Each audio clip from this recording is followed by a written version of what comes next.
আজ বানাবো আমার পরিবারের পছন্দের উচ্ছে চিংড়ি চচ্চড়ি।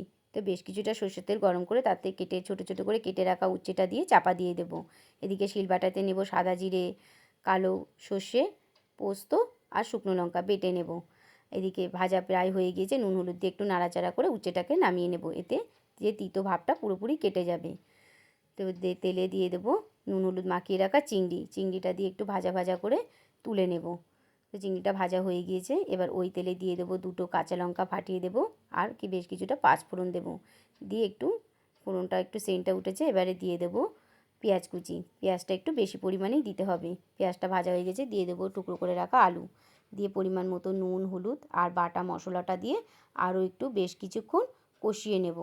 তো কষা হয়ে গিয়েছে, এবার পরিমাণ মতো জল দিয়ে আর ভেজে রাখা উচ্ছে চিংড়ি দিয়ে আরও একটু বেশ কিছুক্ষণ ফুটে দেবো। এবার একটু চিনি ছড়িয়ে দেবো, দিয়ে 10 মিনিটের জন্য চাপা দিয়ে দেবো। চাপা দিয়ে ফুটিয়ে নামিয়ে নিলেই রান্নাটা আমার পুরোপুরি কমপ্লিট।